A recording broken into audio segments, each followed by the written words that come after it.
Hello champions, कैसे हो आप लोग। तो फिर से आपका स्वागत है चिल्ड्रन चॉइस एकेडमी में। बच्चे, अगर आप एएमयू या जीएमआई के लिए प्रिपरेशन करना चाह रहे हो तो आप बिल्कुल सही जगह आए हैं। यहाँ पे आपको मिलता है क्या, चैंपियन गाइड। और चैंपियन गाइड की खास बात क्या है, इसमें आपको मिलते हैं 10 मोस्ट एक्सपेक्टेड क्वेश्चन जो कि आपके एएमयू या जीएमआई के एंट्रेंस में आने की पॉसिबिलिटी सबसे ज़्यादा होता है।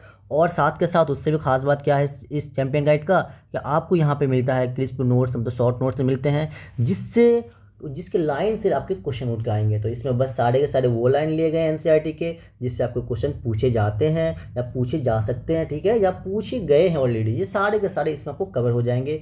इससे पहले मैंने आपको 8 मतलब 7 चैप्टर ऑलरेडी करवा दिया है। ये आपका चैप्टर नंबर 8 है जिसका नाम है फ्रिक्शन। तो ये भी आज मैं आपको वन शॉट करवाऊंगा। और इसका टाइमिंग कितना होता है बताओ। इसका टाइमिंग होता है 20 से, आप जब प्लेलिस्ट में जाओगे तो आपको मिलेगा कि 20 से 30 मिनट के अंदर के लेक्चर होते हैं सारे के सारे, ना इससे कम ना इससे ज़्यादा। तो अगर आपने लेक्चर 1 से 7 सबका चैप्टर नहीं देखा है तो आप कहाँ चले जाओ, प्लेलिस्ट में चले जाओ। तो आपको वहाँ पे सारे लेक्चर मिल जाएंगे एक सीक्वेंस में, चैंपियन गाइड से नाम से आपको वहाँ पे प्लेलिस्ट बना हुआ, वहाँ पे आप क्लिक करना चले जाना। और मैं आपको अभी डिस्क्रिप्शन लगा दूंगा। डिस्क्रिप्शन में आपको क्या मिल जाएगा बताओ, पीवाईक्यू मिल जाएगा साइंस का, पीवाईक्यू मिल जाएगा मैथ्स का, एंड चैंपियन गाइड मिल जाएगा, एंड मास्टरिंग इन एनसीईआरटी। ये सारे के सारे आपको मैं डिस्क्रिप्शन में लगा दूंगा, वहाँ से आप चले जाना। तो चलिए फिर स्टार्ट करते हैं आज का चैप्टर। देखो चैप्टर यहाँ से स्टार्ट करते हैं। क्या कह रहा है, देखो ये एक बॉडी है। इस बॉडी को ये भाई साहब क्या कर रहे हैं, खींच रहे हैं, लेकिन ये बॉडी आ नहीं रहा है। ये बॉडी यहाँ पर रखा हुआ है, इसमें कुछ नहीं है ना, इसमें कोई एक्सटर्नल फोर्स कुछ नहीं लगा है, बस ये खींच रहे हैं भाई साहब अपने तरफ, लेकिन ये बॉडी क्या आ नहीं रहा है। तो क्यों नहीं आ रहा है इसी को समझेंगे आज, ठीक है। बताओ क्यों नहीं आ रहा है, क्योंकि इसके ऑपोजिट डायरेक्शन में क्या लग रहा है, फ्रिक्शन लग रहा है। तो वो थोड़ा सा समझ लो, ये इधर फोर्स है तो इधर लगा रहा है ये बॉडी बंदा, लेकिन जो बॉडी को जो फ्रिक्शन लग रहा है इसको ऑपोजिट डायरेक्शन में लगता है। तो ये क्वेश्चन बहुत ज़्यादा आता है, बहुत ज़्यादा कई बार पूछा गया है। बताओ फ्रिक्शन किस डायरेक्शन में लगता है। फ्रिक्शन हमेशा फोर्स के ऑपोजिट डायरेक्शन में लगता है। ये बंदा इस बॉडी को इधर खींच रहा है, लेकिन इसमें फ्रिक्शन किधर लग रहा है बताओ, ऑपोजिट डायरेक्शन में लग रहा है। तो ये चीज़ आप यहीं से याद कर लो, ठीक है। चलिए फिर चैप्टर स्टार्ट करते हैं। तो इंट्रोडक्शन से इससे क्या क्वेश्चन बनते हैं। इंट्रोडक्शन सिंपल पूछता है कि friction is a force, friction is a force है जो कि अपोज करता है मोशन को, ठीक है। ये अपोज क्या करता है, मोशन को। देखो ये when two surface are contact, ये हमेशा दो सरफेस के बीच में लगेगा। इसका मतलब क्या है कि एक बॉडी आपका ये है, ठीक है, ये बॉडी ए है और ये आपका बॉडी बी है। तो इन दोनों के बीच में जो फ्रिक्शन लगेगा है ना, इन दोनों में जो फोर्स लगेगा उसको कौन सा बोलते हैं, फ्रिक्शन फोर्स। और आपको मैंने इस फोर्स एंड प्रेशर में बता दिया है कि आपको फ्रिक्शन फोर्स कैसा फोर्स है बताओ, ये आपका है कांटेक्ट फोर्स। इससे भी कई बार क्वेश्चन पूछे गए हैं, तो आपको इतना सा पता होना चाहिए मेरे भाई, ठीक है ना। तो ये हमेशा दो बॉडी के बीच में लगता है, सिंगल बॉडी के बीच में कभी नहीं लगेगा। ये आपका कांटेक्ट फोर्स है। It act in opposite direction, जो मैंने आपको बताया स्टार्टिंग में, ये कैसा है, ये हमेशा लगता है ऑपोजिट डायरेक्शन में लगता है। ये तो इससे तो ना जाने कितने बार क्वेश्चन पूछे गए हैं। तो ठीक है, ये हमेशा कौन से डायरेक्शन में लगेगा, अगर आप फोर्स इधर लगा रहे हो तो फ्रिक्शन किधर लगेगा, इधर लगेगा। तो ये हमेशा ऑपोजिट डायरेक्शन में लगता है। तो आई होप कि ये 3 लाइन आपको क्लियर हो गया होगा। क्या क्या पता करना है, ये अपोज करता है मोशन को, ये दो कॉन्टेक्ट के बॉडी के बीच में लगता है, और ये डायरेक्शन के ऑपोजिट डायरेक्शन में लगता है, सेम डायरेक्शन में नहीं लगता है, ठीक है ना। चलिए फिर नेक्स्ट स्लाइड देखो, types of friction. Types of friction में आपको 3 टाइप का फ्रिक्शन पढ़ना होता है। आपके फ्लूइड में देगा 4 होते हैं, एक स्टैटिक फ्रिक्शन, एक स्लाइडिंग फ्रिक्शन, एक है रोलिंग फ्रिक्शन। ये आपके मेन 3 टाइप के फ्रिक्शन है, और साथ के साथ मैं आपको पढ़ाऊंगा फ्लूइड फ्रिक्शन, ठीक है। चलो देखो स्टैटिक फ्रिक्शन क्या होता है, बहुत ही प्यारा सा कंसेप्ट है। इसमें आपको ज़्यादा लोड नहीं लेना है और कन्फ्यूज़ नहीं होना है। तो आपका मैं यहाँ पे कन्फ्यूजन को दूर करूँगा। आप जब पीवाईक्यू किए होंगे, अगर आप पीवाईक्यू नहीं किए हो आप तो आप प्ले लिस्ट में चले जाओ, आपको वहाँ पे पीवाईक्यू को पूरा सीक्वेंस मिल जाएगा। तो वहाँ पे आप क्या पूछता है कि बताओ स्टैटिक फ्रिक्शन क्या है, स्लाइडिंग फ्रिक्शन क्या है, रोलिंग फ्रिक्शन क्या है, इसमें से ज़्यादा कौन है, कम कौन है, बीच में कौन आते हैं। ये 3 तो भाई न जाने कितने बार पूछे गए, इसलिए आप इसको, इस कंसेप्ट को मैं आपको इस कदर क्लियर कर दूंगा ना कि आपके सारे के सारे क्वेश्चन बन जाएंगे, ठीक है। चलिए स्टार्ट करते हैं। स्टैटिक फ्रिक्शन क्या है, एक्ट है ना स्टेशनरी ऑब्जेक्ट। ये स्टैटिक फ्रिक्शन जो होता है हमेशा स्टेशनरी ऑब्जेक्ट के बीच में लगेगा। सबसे पहले आपको ये पता होना चाहिए, ठीक है। Prevent the object from moving, और इसका काम क्या होता है, ऑब्जेक्ट को मूव करने से बचाता है, ठीक। इसका मतलब क्या है, देखो आप अपने घर पे होगे ना, अलमीरा है घर पे या बेड है, तो बेड आपका क्या है, स्टेशनरी ऑब्जेक्ट वो रखा हुआ है, ठीक। तो आप उस पर अभी फोर्स से लगाओ तो क्या वो बेड चल जाएगा, यहाँ पे चला जाएगा। उसे अगर आप बहुत फोर्स से लगाओ तो क्या वो बेड मूव करने लगेगा, नहीं, बिल्कुल मूव नहीं करेगा, है ना भाई। आपको देखो, आप ये बोलना कि सर हल्का सा नहीं, मतलब समझ जाओ क्या कहना चाह रहा हूँ, ठीक। तो आप उसे फोर्स से लगाओगे तो बेड आपका आगे की तरफ नहीं जाएगा। क्यों नहीं जाएगा आगे की तरफ? क्योंकि उसके ऑपोजिट डायरेक्शन में क्या लग रहा है बताओ? फ्रिक्शन लग रहा होता है। इस पर जब उस पर आप फोर्स लगाओगे ना तो वो आगे नहीं जाएगा। तो ये हमेशा किसके स्टैटिक, यहाँ पे तो कौन सा फ्रिक्शन लग रहा है बताओ? यहाँ पे स्टैटिक फ्रिक्शन लग रहा है। आपका बेड क्या चलता रहता है, इधर उधर स्लाइड कर रहा है बेड? क्या आप जब सोते हो तो आपका बेड स्लाइड करता है? नहीं ना, वो एक जगह रेस्ट में होता है भाई, आराम से। स्टेशनरी ऑब्जेक्ट है, एक जगह रखा हुआ था, जाओ सो जाओ, कोई दिक्कत नहीं। तो ये हमेशा स्टैटिक फ्रिक्शन जो होता है वो स्टेशनरी ऑब्जेक्ट पे लगता है, अगर जो ऑब्जेक्ट आपका एक जगह रखा हुआ होता है। आई होप कि आप बेड के एग्जांपल से समझ में आ गया होगा। ठीक, अब आता है स्लाइडिंग फ्रिक्शन। ये जो लगता है ये कौन सा? Slide over the object. देखो यहाँ पे एग्जांपल देख सकते हो, ये सपोज कि एक बहुत बड़ा है ना वुड है, तो ये वुड आपका कहीं पे रखा हुआ है। अब चाहो भाई मैं इसे आगे के तो और क्या करूँ, पुश करूँ, लेकिन ये नहीं जा रहा। क्यों नहीं जाएगा? क्योंकि इसको अपोज करेगा क्या? फ्रिक्शन इसको अपोज करेगा। तो ये जो स्टेशनरी ऑब्जेक्ट है इसके बीच में जो फ्रिक्शन लग रहा है वो कौन सा फ्रिक्शन है बताओ? ये स्टैटिक फ्रिक्शन है। और एक बंदा है ना, ये एक बंदा है भाई साहब, है ना, ये भाई साहब देख लो, है ना, तुम ही हो क्या भाई? ये आप लोग में से तो कोई नहीं हो, कौन है बताओ? नाम बता देना इसमें से कौन हो आप, ठीक है? अगर हो तो बता देना भाई, है ना। चलिए फिर देखिए, देखो अब देखो, यह था स्लाइडिंग फ्रिक्शन। स्टैटिक फ्रिक्शन आप समझिए, तो मूव हो ही नहीं रहा, कर ही नहीं रहा मूव, एक जगह रुका हुआ है। लेकिन स्लाइडिंग फ्रिक्शन में क्या होता है कि जब इस ऑब्जेक्ट को भाई साहब क्या करें, खींच रहे हैं ना, अब आप में से कोई होंगे ताकतवर भाई साहब, है ना, तो ये इसको क्या कर रहे हैं, खींच रहे हैं। तो जब ये खींच रहे हैं तो ये ऑब्जेक्ट धीरे धीरे धीरे धीरे धीरे क्या कर रहा है, उसके तरफ जा रहा है, बहुत स्लो स्लो जा रहा है, यानी कि फास्ट नहीं, बहुत स्लो स्लो जा रहा है। मतलब ये कि ये ऑब्जेक्ट मूव कर रहा है, और ये ऑब्जेक्ट मूव नहीं, ये वाला जो है, ये देखो, ये ऑब्जेक्ट ले लो, इसको ऑब्जेक्ट में बी ले लो, और बी जो है मूव कर रहा धीरे धीरे धीरे धीरे धीरे। जब ये धीरे धीरे धीरे धीरे मूव करेगा, उसके बीच में क्या लगेगा, धीरे धीरे वाला स्लाइडिंग फ्रिक्शन लगेगा। और जो मूव करेगा ही नहीं, आप फोर्स से तो लगा रहे हो लेकिन वो मूव नहीं करेगा, तो उसके बीच में कौन सा फ्रिक्शन लगेगा? स्टैटिक फ्रिक्शन लगेगा। अगर धीरे धीरे धीरे मूव करेगा, उसके बीच में कौन सा लगेगा? स्लाइडिंग फ्रिक्शन लगेगा। यहाँ से एक चीज़ और आप क्लियर कर लो। क्या क्लियर करना है? कि स्टैटिक फ्रिक्शन जो होता है वो ज़्यादा होता है किससे बताओ? स्लाइडिंग फ्रिक्शन से। क्योंकि देखो स्टैटिक फ्रिक्शन उतना कैपेसिटी है कि भाई आप चाहे तुम जितना मर्जी ताकत लगा दो, मैं मूव नहीं होऊंगा, मेरे पास इतना कैपेसिटी है कि आप मुझे यहाँ से हिला नहीं सकते हो, तो मैं ज़्यादा हुआ ना। लेकिन ये स्लाइडिंग में क्या होता है, चल भाई अब थोड़ा सा ताकत लगा लो तो मैं थोड़ा सा मूव हो जाऊँ, चल तुम्हारे साथ थोड़ा अट्रैक्ट हो गया, तो ये आपका क्या है, कम है। इसलिए स्टैटिक फ्रिक्शन हमेशा ज़्यादा होता है स्लाइडिंग फ्रिक्शन से। आई होप कि आपका कंसेप्ट क्लियर हो गया होगा। अगर नहीं हुआ तो मुझे कमेंट करना, अगर हो गया तो वही बताना, सर मुझे static friction and sliding friction fully तरीके से कंसेप्ट क्लियर हो गया है। बच्चों को इन दोनों में बहुत ज़्यादा कन्फ्यूजन होता है। अब आते हैं रोलिंग फ्रिक्शन। रोलिंग तो कुछ है ही नहीं, बहुत प्यारा सा है। ये मोटू सेट देख लो भाई साहब, ये कौन हो, है ना, कौन मोटू सेट है मेरे भाई? कौन बच्चा मेरा बच्चा है तू, है ना, कौन है बताओ? अब देखो रोलिंग पे ये एक्ट करता है ओवर द सरफेस। कब होता है ये? जब आपका सब सरफेस क्या होता है, रोल कर रहा होता है ना, रोल जब कर रहा होता है तो आप उसके बीच में जब लगता है रोलिंग फ्रिक्शन लगता है, ये लेस देन होता है स्लाइडिंग फ्रिक्शन। एक अब मैं आपको सीक्वेंस दूंगा अभी, ठीक है, अभी ध्यान दो। तो पहले देखो रोलिंग फ्रिक्शन को समझते हैं। तो ये आपका देखो, ये साहब क्या है, साइकिल चला रहे हैं ना। तो आप जब साइकिल चलाते हो, है ना, ये जो होता है जब साइकिल जब होता है जिससे घूम, पैडल क्या बोलते हैं, पैडल को जब आप पैडल मारना आप छोड़ देते हो, क्या आपका साइकिल हमेशा ना हमेशा ना हमेशा चलते रहता है? रुकोगे तो भाई कभी, है ना, ऐसा तो थोड़ी नहीं कि चलते रहोगे। तो कभी तो चलो 2 किलो, जब बहुत ज़्यादा स्पीड में तो आप 500 मीटर में जाके रुकोगे, 1 किलोमीटर में, लेकिन रुकोगे तो कभी ना कभी। ये साइकिल को अगर मैंने चलाना, पेडल मारना छोड़ दिया, ये आगे जाके कहीं ना कहीं तो रुकेगा, है ना। स्पीड में था लेकिन कहीं अगर मैं पेडल मारना छोड़ दिया, कहीं ना कहीं तो रुकेगा। तो इसके बीच में जो फ्रिक्शन लग रहा है, मतलब ये चलते हुए गाड़ी के, चलते हुए साइकिल के बीच में जो फ्रिक्शन लग रहा है, तो इस फ्रिक्शन को हम बोलते हैं रोलिंग फ्रिक्शन। ठीक है ना, आप समझ में आ गया? गुड। तो आप यहाँ से एक चीज़ याद कर लो कि सबसे ज़्यादा फ्रिक्शन क्या होता है बताओ? सबसे ज़्यादा तो फ्रिक्शन होता है वो होता है आपका स्टैटिक फ्रिक्शन। तो यहाँ पर मैं लिख देता हूँ स्टैटिक फ्रिक्शन। उसके बाद आता है क्या होता है बताओ? Sliding friction. देन आता है आपका रोलिंग फ्रिक्शन। इनसे कई बार क्वेश्चन पूछा गया है, इसलिए मैं आपको फिर से यहाँ लिख रहा हूँ। अगर आपने मास्टरिंग एनसीईआरटी देखा होगा तो वहाँ मैंने कितने अच्छे तरीके से इवन कई सारे क्वेश्चन लगे, मैं आपको वहाँ पे समझाया था। ठीक है, तो मैं अभी इतने ज़्यादा क्वेश्चन तो नहीं है, हाँ, बट हाँ यहाँ पे आपका कंसेप्ट क्लियर हो गया होगा। आई होप, मैं इतना यकीन करता हूँ ये हो गया होगा, है ना।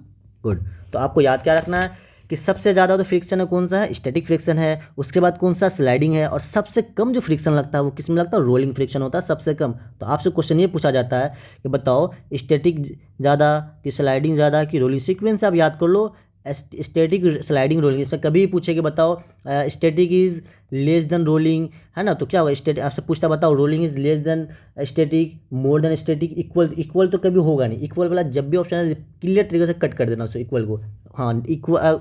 उसके बाद ग्रेटर एंड लेस में आपको ध्यान देना था। अगर पूछे आपको कि static friction is less than rolling friction, नहीं यार, स्टैटिक फ्रिक्शन देखो पहले आना था, ये आपको ज़्यादा है तो मोर देन रोलिंग फ्रिक्शन है, static friction is more than sliding friction. उसी तरह से पूछता है sliding friction is less than rolling friction या मोर देन, तो sliding friction is more than rolling friction but less than static friction, ठीक है। तो स्लाइडिंग फ्रिक्शन जो होता है वो रोलिंग फ्रिक्शन से तो ज़्यादा है, ये दो रोलिंग फ्रिक्शन ज़्यादा है लेकिन स्टैटिक फ्रिक्शन से क्या है, कम है। तो यहाँ से इस टाइप के आपको क्वेश्चन पूछे जाते हैं, इससे आप अच्छे तरीके से समझ लो और समझ में आ गया होगा, इसे याद करके जाना, एक सीक्वेंस इसका याद कर लेना कि सबसे पहले स्टैटिक होता है, देन स्लाइडिंग होता है, लास्ट में रोलिंग होता है। तो रोलिंग भाई मोटू सेट को याद कर लेना भाई, है ना। तो ये मोटू सेट अपना प्यारा सा साइकिल चला रहा है, देखो भाई साइकिल कहीं फट ना जाए इसके टायर वगैरह। अब आते हैं फ्लूइड फ्रिक्शन। सिंपल से एक क्वेश्चन आपसे पूछा गया, बताओ फ्लूइड फ्रिक्शन का दूसरा नाम क्या है, उसको क्या बोलते हैं, ड्रग बोलते हैं। तो ये आपका क्या है, फ्लूइड फ्रिक्शन का दूसरा नाम है, तो आपको ये पता होना चाहिए।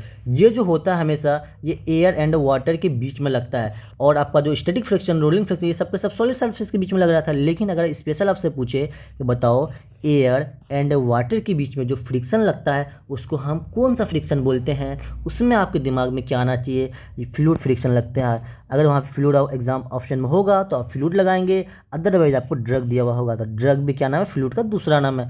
या अगर क्या बोल देगा, ए नंबर दे देगा फ्लूइड, बी दे देगा ड्रग, सी दे देगा बोथ। तो अगर दोनों अगर हो तो आप कौन सा ऑप्शन लगाएंगे, बताओ, ऑप्शन नंबर बोथ लगाएंगे। तो ये कन्फ्यूजन होता है बच्चों को, तो ये आपको बिल्कुल अब नहीं होगा कन्फ्यूजन, ठीक है मेरे भाई। और ये जो होता है fluid also called air resistance, इसको क्या बोलते हैं, एयर रेसिस्टेंट बोलते हैं, एंड वाटर रेसिस्टेंस बोलते हैं। ये आपको देखो ये बंदा जो है ना क्या कर रहा है, यहाँ पे तैर रहा है, स्विमिंग कर रहा है, तो ये आगे का और जाना चाहेगा, लेकिन इसके पीछे लगेगा क्या, फ्लूइड फ्रिक्शन। सिंपल सा है ना, डायग्राम में समझ में आ गया होगा। अब आपको कोई डाउट है क्या, समझ में आया? अगर समझ में आया तो कमेंट जरूर करना कि सर कंसेप्ट मेरे क्लियर हो गए static friction, rolling friction and sliding friction के। चलिए फिर नेक्स्ट स्लाइड देखते हैं। अब तो बहुत आसान सा टॉपिक है ना, मेन तो वही था भाई, कन्फ्यूजन। अब आते हैं फैक्टर अफेक्टिंग फ्रिक्शन। कौन कौन सा फैक्टर है जो कि इफेक्ट करता है किसको, फ्रिक्शन पे। तो सबसे पहले आपको याद रखना सरफेस, है ना, रफनेस, दूसरा करना वेट, तीसरा करना नेचर ऑफ मटेरियल, चौथा करना लुब्रिकेशन। तो ये 4 फैक्टर है जो कि फ्रिक्शन को इफेक्ट करता है। मैं आपको कई बार आपको लिख के बताया था पहले कि देखो क्या होता है, रफ को ऐसे याद करो आप, रफनेस या रफ डायरेक्टली प्रोपोर्शनल क्या हो, फ्रिक्शन। इसका मतलब क्या है, इसका मतलब ये है कि अगर आपका रफनेस बढ़ेगा तो फ्रिक्शन बढ़ेगा, अगर रफनेस कम होगा तो फ्रिक्शन कम होगा। ऑलरेडी मैंने ये किसमें डिस्कस किया है, मास्टरिंग एनसीईआरटी एंड आपके पीवाईक्यूज में। तो अगर आपने ये दोनों लेक्चर नहीं देखा है तो आप उसे ज़रूर देख लेना, बहुत ही बेहतरीन सीरीज़ है यार, आपको लिंक डिस्क्रिप्शन में मिल जाएगा।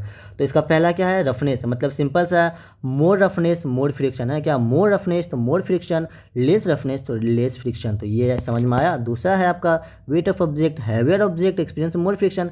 अभी आपने देखा कि जो मोटू सेठ थे ना, एक भाई साहब थे, वो क्या कर रहे थे, बहुत बड़ा ऊँट को क्या कर रहे थे, वो आगे की ओर पुश करने की कोशिश कर रहे थे, लेकिन नहीं जा रहा। क्यों नहीं जा रहा, क्योंकि इसका वेट ज़्यादा है। अगर वेट ज़्यादा है तो आपका फ्रिक्शन ज़्यादा है, फ्रिक्शन ज़्यादा है तो वो मूव नहीं करेगा। और कौन सा फ्रिक्शन था इसके बीच में, बताओ बड़े भाई, कौन सा था, स्टैटिक या रोलिंग, स्टैटिक फ्रिक्शन था। स्लाइडिंग और रोलिंग में नहीं जाना।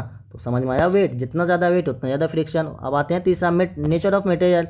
Sticky material create more friction, जो स्टिकी होता है चिपचिपा सा, तो वो क्या होता है, उसके अंदर ज़्यादा फ्रिक्शन होता है। उसी टाइप से देखो, oil, grease and a powder has reduce friction. तो जो लुब्रिकेंट होते हैं, लुब्रिकेंट का एग्जांपल क्या क्या होता है, ऑयल हो गया, ग्रीस हो गया, पाउडर हो गया, ये सब कभी भी आप डालोगे ना क्या हो जाएगा, फ्रिक्शन आपका कम हो जाएगा। ठीक, तो आपको ये पता होना चाहिए। आई होप कि आपको समझ में आ गया होगा, है ना मेरे भाई। चलिए आते हैं अब एडवांटेज ऑफ फ्रिक्शन। तो फ्रिक्शन है भाई, फ्रिक्शन चलो टाइप पढ़ लिया, उसका फैक्टर पढ़ लिया, लेकिन क्यों पढ़ रहे हैं भाई, उससे क्या फ़ायदा है मेरे पर्सनल लाइफ में, कोई फ़ायदा है आपको लाइफ में कि नहीं है, कि यूँ ही बस पढ़ते जा रहे हैं, है फ़ायदा। तो आप जो चल रहे हो ना, चल रहे हो बिंदास होकर, किसके हेल्प से चल रहे हो, फ्रिक्शन की हेल्प से। अगर फ्रिक्शन नहीं होता ना, आप नहीं चल पाते, समझो कैसे। तो जो फ्रिक्शन का एडवांटेज है, पहला आपको याद रखना कि ये हेल्प करता है वॉकिंग में, इनेबल राइटिंग एंड ड्राइंग में। जो आप यहाँ लिख के पढ़ा पा रहा हूँ आपको, तो किसकी वजह से, फ्रिक्शन की वजह से, अदरवाइज में नहीं लिख के पढ़ा पाता। Help in banking and stopping vehicles. अब यहाँ पे देखो, हेल्प इन मतलब वॉकिंग में कैसे हेल्प करता है। आपका जो शू वगैरह होता है ना, शू अगर आप देखो क्या करो कि आप एकदम स्मूथ शू पहनो, है ना, स्मूथ सा शू लो और पहन लो, और चले जाओ किस पे, टाइल से चले जाओ, तो क्या आप चल पाओगे अच्छे तरीके से, अब ध्यान दो, क्या चल पाओगे, चल लोगे क्या अच्छे से, उसमें ऑयल डाल लो तो क्या चल लोगे, बिंदास होकर चल लोगे धीरे भाई, है ना, बिंदास होकर नहीं चल पाओगे। लेकिन आप वही सोलो जिसमें मतलब जिसमें ग्रुप्स अच्छे हैं ना, उसके बाद आप चले जाओ रफ सरफेस, रोड पे चलो या छत पे चले जाओ, अब देखना बिंदास होकर चलो। क्यों? क्योंकि रफनेस बढ़ा तो फ्रिक्शन बढ़ा, ठीक, इस वजह से फ्रिक्शन बढ़ा तो हम अच्छे से वर्क कर पाए थे। देखो आप इधर मोशन इधर करते हो तो आपका फ्रिक्शन इधर लगता है शू में, ठीक, इसी वजह से हम चल पाते हैं। किसकी वजह से? रफनेस की वजह से। अब स्मूथ पे चलाओ तो नहीं चल पाओगे, तो रफनेस की वजह से अब चल पा रहे हो। रफनेस की वजह से क्या आता है, क्या आता है रफनेस की वजह से? फ्रिक्शन आता है ना, इसलिए इसका एडवांटेज है चलने में। उसी तरह राइटिंग में रफनेस की वजह से होते हैं, उसी तरह ब्रेकिंग में। तो आई होप कि ये 3 आप याद कर लो, ये 3 से चौथा क्वेश्चन आपको बिल्कुल नहीं पूछा जाएगा। और डिसएडवांटेज क्या है इसके? दो, हर चीज़ का फ़ायदे और दो पहलू होते हैं ना, फ़ायदे भी होते हैं नुकसान भी होते हैं। ये सिंपल से देखो, ये बार ये क्वेश्चन न जाने कितने बार पूछा है डिसएडवांटेज में। तो क्या डिसएडवांटेज फ्रिक्शन क्या है? Wears out of machine part, produce unwanted heat, over heating engine, इस वर्ड से भी क्वेश्चन पूछा गया है और इस वर्ड से भी क्वेश्चन पूछा गया है। रिड्यूस फ्रिक्शन इफिशियंसी, इससे भी पूछा गया था। इससे हर चीज़ से क्वेश्चन आपको ऑलरेडी आ चुके हैं। तो सिंपल सा देखो क्या होता है कि ये जो होता है प्रोड्यूस अनवांटेड हीट, जहाँ पे देखो ये आपको मशीन है कुछ, तो ये फ्रिक्शन, जैसे आप देखो कोई दो चीज़ को अगर आपस में घुमाओगे तो इसके अंदर कुछ ना कुछ रफनेस होगा, तो तब इसके वजह से ये वाला अगर इस पार्ट को घुमाओगे तो ये पार्ट भी कब घूमेगा? जब इसके अंदर कुछ ना कुछ रफनेस होगा तभी तो घूमेगा, अदरवाइज तो भाई घूमेगा नहीं, स्मूथ होगा। तो उसी टाइप से ये कुछ मैं एग्जांपल लाया हूँ आपके लिए। तो ये जो घूम रहा है ना, ये बैरिंग वगैरह कुछ भी है, तो ये किस वजह से घूम रहा है? इसके अंदर कहीं ना कहीं रफनेस है ना, इससे रफनेस है जिसकी वजह से घूम पा रहा है। लेकिन इतना ज़्यादा घूमा, इतना घूमा, इतना घूमा, इतना मूव किया, इतना मूव किया, इतना घूमा, इतना घूमा, ये क्या हुआ? हीट हो गया। हीट हो गया क्या? उससे आग वगैरह निकलने लगा, उसका पार्ट वगैरह डैमेज हो गया। इसलिए बहुत ज़्यादा फ्रिक्शन, बहुत ज़्यादा अगर होने लगे ना, बहुत ज़्यादा फ्रिक्शन होने लगे कभी, तो आपको नुकसान भी करता है। तो आपको ये 3 चीज़ आप सिंपल से याद करके एग्जाम हॉल में चले जाना और क्वेश्चन सॉल्व करके मेरे पास चले आना। आप मुझे बताना कि भाई आपने जो बताया सर उसी से क्वेश्चन आया सर, उससे बाहर से नहीं आया सर, ओके ना। चलो फिर देखते हैं। अब हम देखना चाहेंगे कि हम किस तरीके से, एक क्वेश्चन आपका बताओ, वे टू रिड्यूस फ्रिक्शन, हम फ्रिक्शन को कैसे रिड्यूस करते हैं। तो पहले आपको याद रखना, लुब्रिकेशन के थ्रू रिड्यूस करते हैं। एरिया को पॉलिश कर दो, उसके थ्रू भी आपके क्या होता है?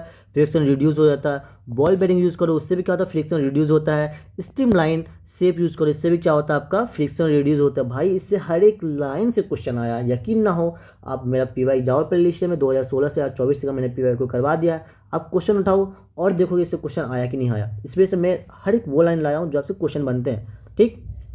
सबसे पहले आपको याद रखना है रिड्यूस करने के लिए लुब्रिकेंट, उसके बाद polish surface, using ball bearing and streamline, ठीक, ये आप याद करके चले जाना। इससे ज़्यादा दिमाग आपको बिल्कुल नहीं लगाना है। अब देखो आप इन फ्रिक्शन को कैसे इंक्रीज करें, मैंने आपको सिंपल से बताया है, जितना ज़्यादा रफ उतना ज़्यादा फ्रिक्शन इंक्रीज होगा। तो क्या होगा? रफ सरफेस जितना जाएगा उतना ज़्यादा फ्रिक्शन इंक्रीज होगा। इंक्रीज वेट, अगर वेट बढ़ा होगा तो फ्रिक्शन इंक्रीज होगा। यूजिंग ब्रेक्स, है ना, increase friction to stop vehicles. Brake वगैरह जो होता है ना, आप देखो साइकिल वगैरह चलाते हो भाई, हाँ आप कार वाले हो क्या? हाँ हम तो भाई साइकिल वाले हैं। अगर आप जो कार वगैरह चलाते हो तो वो कार में क्या होता है ना, ब्रेक वगैरह होता है। ब्रेक लगाने से देखते हो आपको मोशन के, अब गाड़ी को चला रहे होगा, ब्रेक लगा होता है, क्या होता है? गाड़ी आपको रुक जाता है ना, कि क्या चलते रहता है, रुकता है ना। क्यों रुका बताओ? क्योंकि आपने क्या किया? फ्रिक्शन इंक्रीज कर दिया। फ्रिक्शन इंक्रीज किया तो वो जाके क्या हुआ? व्हील से में जाके वो अटैच हो गया। जब अटैच हुआ तो व्हील से वो स्टॉप कर दिया। स्टॉप क्यों हुआ? क्योंकि उसमें फ्रिक्शन लगा। तो सिंपल सा 3 चीज़ याद कर लो कि रफ सरफेस बढ़ाने से मेरा क्या होता है? फ्रिक्शन इंक्रीज होता है। वेट बढ़ाने से क्या होता है? फ्रिक्शन इंक्रीज होता है। एंड ब्रेक लगाने से क्या होता है? फ्रिक्शन इंक्रीज होता है, जिसकी वजह से हमारा व्हीकल से क्या होता है? स्टॉप होता है। देखो कितना बेहतरीन नोट्स है आपके लिए। चलिए तो बस इतना ही इस चैप्टर में, इससे ज़्यादा की आपको ज़रूरत भी नहीं है फिलहाल, ठीक है मेरे भाई। चलिए अब देखते हैं आपके लिए क्वेश्चन लेकर आऊँ 10 इंपॉर्टेंट क्वेश्चन। ये आपका इसमें काम क्या है? देखो सबसे पहले ईमानदारी से आप वीडियो को क्या करना भाई, पॉज करो।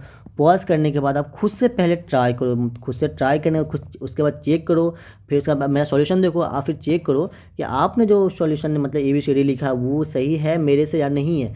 अगर सही है तो बहुत अच्छी बात है, अगर गलत है तो थोड़ा सा तो दिक्कत है ना, गलत होने में दिक्कत है, अब दिक्कत है, ठीक है। एग्ज़ाम का लास्ट समय है आपका, तो आपको थोड़ा दिक्कत है। आप फिर क्या करेंगे? अच्छे से सॉल्यूशन को देखेंगे और फिर से एक बार आप इस चैप्टर को रिपीट कर लो। नहीं तो अगर आपके नहीं एक भी क्वेश्चन आपका गलत हो रहा है तो आप PYQ नहीं किए होंगे, मतलब PYQ जरूर करना। उसके बाद आप मास्टरिंग एनसीईआरटी करना, इतना कर लो, मोर देन इनफ है, ठीक है। चलिए फिर आज का क्वेश्चन देखते हैं। फर्स्ट क्वेश्चन क्या है? फर्स्ट क्वेश्चन क्या है? वीडियो पॉज कीजिए सबसे पहले, ठीक है मेरे भाई। चलो, friction always act in the direction of motion. बताओ क्या सेम डायरेक्शन में लगता है? ऑपोजिट, परपेंडिकुलर, रैंडम करते बात ही नहीं करना। तो फ्रिक्शन हमेशा किस डायरेक्शन में लगता है बताओ? ये हमेशा ऑपोजिट डायरेक्शन में लगता है। सेकेंड देखो, which type of friction is the largest friction. मैंने वही बताया था आपको, जब भी आपसे पूछे लार्जेस्ट फ्रिक्शन, स्मॉलेस्ट फ्रिक्शन, ये बड़ा कि वो बड़ा, वो छोटा कि वो छोटा, तो इसमें सिंपल सा ऐसा कभी भी देख लो, ठीक। आपको क्या लिखना है? सबसे पहले लिखो स्टैटिक, ये सीक्वेंस है, इस तरीके से याद कर लो ना, जैसे किसका नाम याद है? समझ गए होगा, समझदार हो। नहीं समझा? समझ गए होगा भाई, मेरे से ज़्यादा समझदार हो आप लोग। तो सबसे पहले क्या, स्टैटिक फ्रिक्शन लिखो, उसके बाद लिखो स्लाइडिंग फ्रिक्शन, उसके बाद लिखो क्या, रोलिंग फ्रिक्शन। जब भी ऐसा क्वेश्चन आए ये काम आपको करना है। और इसमें मैंने आपको क्या बताया, सबसे ज़्यादा फ्रिक्शन क्या होता है, ये लार्जेस्ट फ्रिक्शन होता है इसके अंदर, और इसके अंदर सबसे कम होता है ना, सबसे कम लेस फ्रिक्शन होता है इसके अंदर, और इसके अंदर लार्जेस्ट है, जैसे मोड़ बोल दो, सबसे ज़्यादा इसके अंदर होता है, सबसे कम ही होता है। क्या पूछा आपसे? लार्जेस्ट पूछा है, बताओ लार्जेस्ट कौन सा है इसमें से, बताओ बताओ बताओ। Static friction, option number C. अगर पूछता है कि बताओ स्मॉलेस्ट फ्रिक्शन कौन सा है, तो क्या बताते, रोलिंग बता देते। इसलिए अब इस सीक्वेंस को याद कर लो, इसमें आपको कभी पूछे इसमें दोनों में से कौन बड़ा, कंपेरिजन पूछे, कुछ भी पूछे, तो इसी सीक्वेंस को आपको फॉलो करना है। इसको इस कदर याद कर लोगे जिस कदर उसका नाम याद है तुम्हें, अगर छोड़ कर चले गए तो याद था। चलो क्वेश्चन नंबर 3 क्या है कि what happen when we sprinkle powder on the carrom board. Simple सा है कि अगर आप क्या करते हो, पाउडर वगैरह कैरम बोर्ड में अगर आप डालते हो तो क्या होता है बताओ, फ्रिक्शन इंक्रीज होता है कि फ्रिक्शन डिक्रीज होने लगता है, क्या होता है बताइए, फ्रिक्शन आपका डिक्रीज होगा। क्योंकि जब पाउडर आप कैरम बोर्ड में डालते हो ना, तो क्या आपका गोटी जो होता है क्या वो धीरे धीरे चलने लगता है? नहीं, बहुत उसका जो मूवमेंट होता है फास्ट हो जाता है। मूवमेंट फास्ट होने का मतलब आपने क्या किया, सरफेस को स्मूथ कर दिया। सरफेस को स्मूथ करने का क्या मतलब, आपने फ्रिक्शन को रिड्यूस कर दिया। समझ में आया? क्वेश्चन नंबर 4 देखो क्या है, विच फ्रिक्शन इज लिस्ट। अब देखो भाई पूछ लिया कि विच फ्रिक्शन लिस्ट, फिर इसमें क्या करना है, सबसे पहले मैं लिखूंगा स्टैटिक फ्रिक्शन, तो लिखने का आदत बनाओ। उसके बाद लिखेंगे स्लाइड, लिखूंगा क्या, स्लाइडिंग फ्रिक्शन, 1 मिनट। उसके बाद मैं लिखूंगा रोलिंग फ्रिक्शन। अब इसने पूछा बताओ सबसे लीस्ट कौन सा, हम जानते हैं सबसे ज़्यादा ये होता है, उसके बाद ये होता है, सबसे कम मेरा रोलिंग होता था। आप क्या यहाँ पे करोगे, ऑप्शन नंबर सी। ऐसे आपको क्वेश्चन करना है फ्रिक्शन का। बच्चे इसमें कन्फ्यूज होते हैं, अब पता नहीं क्यों होते हैं, होते हैं यार, है ना, लेकिन अब आपको नहीं होगा कन्फ्यूजन। क्वेश्चन नंबर 5 देखो, why are ball bearing use in machine. Ball bearing जो होता है हम मशीन में क्यों यूज करते हैं, बताओ क्यों यूज करते हैं, फ्रिक्शन को इंक्रीज करने के लिए या फ्रिक्शन को डिक्रीज करने के लिए। तो हम क्यों यूज करते हैं, फ्रिक्शन को डिक्रीज करने के लिए। ठीक है। क्वेश्चन नंबर 6 देखो क्या है, which of the following reduce, इसमें से हम किस चीज़ के हेल्प से फ्रिक्शन को क्या कर सकते हैं, रिड्यूस कर सकते हैं। रफ नहीं, जितना ज़्यादा रफनेस उतना ज़्यादा फ्रिक्शन, तो ये होगा नहीं। तो आयल इन मशीन, बिल्कुल जो आयल होता है, अगर मैं आयल डाल दूँ मशीन के अंदर, या ग्रीस डाल दूँ, या लुब्रिकेंट डाल दूँ, तो इससे क्या होता है, हमारा फ्रिक्शन रिड्यूस होता है। समझ में आ गया? क्वेश्चन नंबर 7 देखो क्या है, which type of friction act when an object move through in air. इसमें बताओ, सिंपल से पूछा कि कौन सा फ्रिक्शन लगता है एयर में। एयर पूछे, वाटर पूछे, फ्लूइड पूछे। फ्लूइड का मतलब देखो क्या है, फ्लूइड वर्ड्स आप 2 चीज़ याद करो। फ्लूइड मतलब बहने वाला, जो बह सके, जो एक जगह से दूसरी जगह जाता हो, तो उसको फ्लूइड बोलते हैं। उसमें आपको कि दो वर्ड आता है, एक आता है एयर, एक होता है वाटर आता है। तो ये आपको जब भी एयर या वाटर का बात आ जाए, आप कहीं भी नहीं जाएंगे, कहीं नहीं जाएंगे, कहाँ जाएंगे, जाना है आपको फ्रिक्शन फ्लूइड में जाना है ना। ना रोलिंग में जाना है, ना स्लाइडिंग में जाना है, ना स्टैटिक में जाना है, कहाँ जाना है बताओ बच्चे, फ्लूइड में जाना है ना। क्वेश्चन में देखो क्या है, why do we use groups. आप कहते हैं ग्रुप्स क्यों यूज़ करते हो आप टायर में, है ना, रफनेस है ना, ऐसा कुछ टायर्स वगैरह होता है ना, देख लो कुछ ऐसा टायर से आपको नजर आएगा, ये ऐसा क्यों होता है, ताकि आप क्या कर सको बताओ, क्या कर सको बताओ, क्या स्पीड इंक्रीज कर सको। नहीं यार, एयर से क्या लेना देना, तो इंक्रीज फ्रिक्शन है ना, प्रिवेंट स्लिपिंग, इंक्रीज, ताकि मेरा फ्रिक्शन इंक्रीज हो जाएगा। फ्रिक्शन इंक्रीज होगा तो क्या होगा बताओ, जब आपका फ्रिक्शन इंक्रीज होगा तो मतलब रफनेस इंक्रीज होगा तो फ्रिक्शन इंक्रीज होगा, फ्रिक्शन इंक्रीज होगा तो वो क्या होगा कि सरफेस से ज़्यादा अटैच होकर चलेगा, और सरफेस से ज़्यादा अटैच होकर चलेगा तो आपका स्लिपिंग कम होगा। ठीक है। नेक्स्ट क्वेश्चन देखो क्या है, question number 9, friction can be increase by. पूछा है कि फ्रिक्शन को हम कैसे इंक्रीज कर सकते हैं, क्या लुब्रिकेंट्स डालने से इंक्रीज कर सकते हैं, नहीं, इसको डालने से क्या होता है, डिक्रीज होता है। उसके बाद पॉलिश करने से क्या होता है, डिक्रीज होता है। हम मेकिंग सरफेस रफ, जितना ज़्यादा याद कर लो यार, इससे भी रट्टा मार लो, रफ ये डायरेक्टली प्रोपोर्शन क्या होता है, फ्रिक्शन। जितना ज़्यादा, देखो बड़ा बड़ा लिख देता हूँ ताकि आपके दिमाग में बैठ जाए ये चीज़ कि जितना ज़्यादा फ्रिक्शन, क्या जितना ज़्यादा फ्रिक्शन उतना ज़्यादा रफनेस, जितना कम रफनेस उतना कम फ्रिक्शन। तो ये 2 चीज़ को याद कर लो। तो इसका ऑप्शन नंबर क्या हो जाएगा बताओ, क्वेश्चन नंबर 9 का, टू मेक सरफेस रफनेस, तो option number C. Question number 10 देखो क्या है, which of the following is not cause by friction.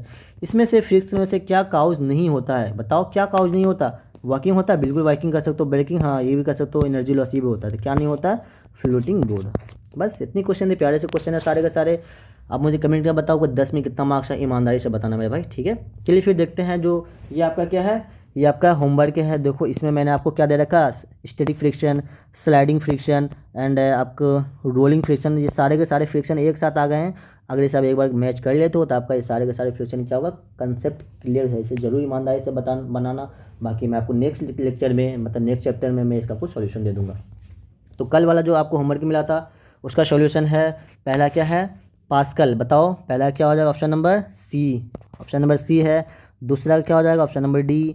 तीसरा क्या होगा, ऑप्शन नंबर ई। चौथा का क्या होगा, ऑप्शन नंबर ए। एंड पांचवा का क्या हो जाएगा, बताओ, ऑप्शन नंबर बी। ऑलरेडी कल ये सब डिस्कस कर चुके हैं। और आपने लेक्चर नहीं देखा था आप जरूर जाकर देखें। तो देखो भाई, अगर आप चैनल पर फर्स्ट टाइम आए हो, अगर वाकई में आपको वीडियो अच्छा लगा तो आपका हक है कि चैनल को क्या करो, सब्सक्राइब कर दो, ताकि आपके भाई का भी थोड़ा हेल्प हो जाए, है ना। तो इससे क्या होता है, मोटिवेशन मिलती है। और अपने दोस्तों से जरूर शेयर करो। देखो आपको चले जाओ प्ले लिस्ट में, चले जाना, प्ले लिस्ट में आपको मिलेगा क्या, चैंपियन गाइड, जो कि मोस्ट गाइड है, यही जो चल रहा है। तो ऑलरेडी वहाँ पे आपको 8 लेक्चर अपलोडेड है, ये आपका 9वां लेक्चर है, ठीक है। तो वहाँ पे आपको सारे के सारे लेक्चर मिल जाएंगे। उसी टाइप से आ जाना जामिया, मैथ्स का पीवाई आपको वहाँ पे मिलेगा, साइंस का पीवाईक्यू मिलेगा, है ना, क्लास 11 9 के लिए। और आपको साथ के साथ जो है मास्टरिंग एंड सेट जो कि मोस्ट इंपॉर्टेंट सीरीज है इस यूट्यूब मेरे चैनल का, तो वो आपको मिलेगा, जहाँ मैं आपको क्या करवाया हूँ, हर चैप्टर का 50 से 60 क्वेश्चन करवाया हूँ, जो कि मोस्ट एक्सपेक्टेड क्वेश्चन। अगर वो कर लोगे ना तो यार क्या बताऊँ, क्वेश्चन उससे बाहर आ ही नहीं सकता है, ठीक है। इतनी गारंटी है मेरी, मैं यहाँ पे बोल रहा हूँ, बार बार मैंने बोला, उससे बाहर क्वेश्चन बिल्कुल नहीं आएगा। इतना चीज़ अगर फॉलो करते हो तो सिलेक्शन की गारंटी मेरे तरफ से कितने परसेंट की है, 100% की है। तो एक भी साइंस से का आपको यहाँ से बाहर नहीं जाएगा। और मैं आपको मैथ्स करवा रहा हूँ, तो आप मैथ्स से जरूर देखना, मैथ्स भी देखना, मज़ा आ जाएगा। मैथ्स में अगर आपको मज़ा ना आया ना तो फिर मुझे बोलना, मैथ्स आप एक बार कर लो। अगर आपको इसमें एक भी आपको क्वेश्चन आपको समझ में नहीं आया ना तो मेरे को कमेंट करना, सर मेरे को क्वेश्चन नहीं आया समझ। मेरी गारंटी है आपको A to Z क्वेश्चन समझ, इतनी बेहतरीन से एक्सप्लेनेशन दिया ना मैंने, तो मुझे इतना यकीन है यार, है ना। और मुझे यकीन है आपको भी समझ में आएगा, क्योंकि मैं उस कदर का लेक्चर लेकर आया हूँ आपके लिए, बहुत मेहनत की है, नोट्स बनाई, कई रात मैंने जगह है। तो आप मेहनत करो, आपके साथ मैं हूँ, आप मेहनत करो अच्छे तरीके से। अगर आपका सिलेक्शन हो जाता है, आप मुझे अपना मार्क्स भेजना कहाँ पे, मेरे इंस्टाग्राम पे, और कमेंट करके ज़रूर बताना कि आपको वीडियो कैसा लग रहा है। और यहाँ पे आके यार कमेंट भी ज़रूर करना है, आपको कितने मार्क्स आए, क्या आए, नहीं आए, ठीक है। ये सारे के सारे आपको कमेंट करना है और मुझे इंस्टाग्राम पे ज़रूर भेजना अपने मार्क्स, ताकि मैं आपको रिजल्ट के बाद आपका फ़ोटो के साथ मैं यहाँ पे आपको स्वागत कर सकूँ, मैं बता सकूँ ये बच्चे ने यहाँ से पढ़ाई से इतने मार्क्स आए हैं, with photo, with marks, with admit card, सारा चीज़ मैं आपको यहाँ पे शो करूँगा नाम के साथ, ना भाई। तो अगर वीडियो आपको अच्छा लग रहा हो तो इसे आप कमेंट करना और लाइक करना, और अपने दोस्तों से ज़रूर शेयर करो भाई, ठीक है। हाँ, तो अगर सब्सक्राइब नहीं किया हो तो कर दो यार, क्या दिक्कत है। तो मिलते हैं फिर नेक्स्ट लेक्चर में, तब तक के लिए ओके बाय। अच्छे से पढ़ाई करना, अच्छे से अपना ध्यान रखें, बिंदास होकर पढ़िए, कोई दिक्कत नहीं लेना। PYQ जरूर कर लीजिए, PYQ करना बहुत ही इंपॉर्टेंट है, क्योंकि PYQs आपके रिपीट होते हैं, आपको पता चलता है कि क्वेश्चन कैसे आते हैं। इसलिए मैं बार बार बोलता हूँ, PYQ आपका सिलेक्शन का सबसे पहला मंत्र PYQ है। PYQ जरूर करो आप, ठीक है भाई।